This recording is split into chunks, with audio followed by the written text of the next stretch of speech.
ఈ రోజు నిఫ్టీ చూసుకున్నట్టయితే గ్యాప్ డౌన్ లో ఓపెన్ అయింది. గ్యాప్ డౌన్ లో ఓపెన్ అయ్యి మనకి కన్సల్టేషన్ లోకి వెళ్ళిపోయింది. మనకి 9:30కి బ్రేక్అవుట్ ఇచ్చింది. బ్రేక్అవుట్ ఇచ్చింది కానీ మళ్ళీ అస్సలు హిట్ చేసేసింది. ఈ రోజు నేను తీసుకున్న ట్రేడ్, నేను బెల్లో ట్రేడ్ తీసుకున్నా. ఇక్కడ లాంగ్ ఎంటర్ అయ్యా. ఇది నా ఎస్ఎల్ హిట్ అయింది. యాక్చువల్ గా నేను ఫోమోతో ఎంటర్ అయ్యా. ఇక్కడ ఎంటర్ అవ్వకుండా ఉండాల్సింది. ఎందుకంటే 20M అనేది ఫ్లాట్ ఉంది. దట్టు కన్సల్టేషన్ లో, ఈ జోన్ అంతా కన్సల్టేషన్ లో ఉంది. ఈవెన్ దో బ్రేక్అవుట్ అయినప్పటికీ రీటెస్ట్ కోసం వెయిట్ చేయాల్సింది నేను.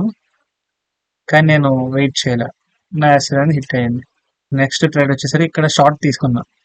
ఇది చెప్పాలంటే ఇది కూడా ఫోమో ట్రేడ్. ఈ రోజు నేను ఇక్కడ ఏదైతే ఈ లో ఉందో, ఈ లోని బ్రేక్ చేసినప్పుడు నేను ఎంటర్ అయ్యి, ఈ క్యాండిల్ ఎంటర్ అయ్యా. నేను కొంచెం లేట్గా ఎంటర్ అయ్యాను, ఈ క్యాండిల్ ఎంటర్ అయ్యా.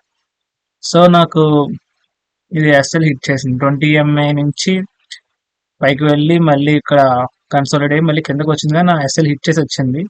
ఇందులో ఏంటంటే నాకు ఇక్కడ బుల్లిష్ డైవర్జెన్స్ కనిపించింది ఆర్ఎస్ఏలో. కానీ నేను దాన్ని ఇగ్నోర్ చేశా. ఈ డైవర్జెన్స్ అనేది నేను ఇగ్నోర్ చేశా.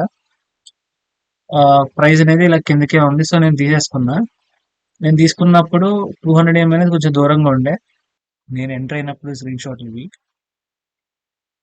సెకండ్ స్టాక్ యొక్క స్క్రీన్ షాట్ ఇది.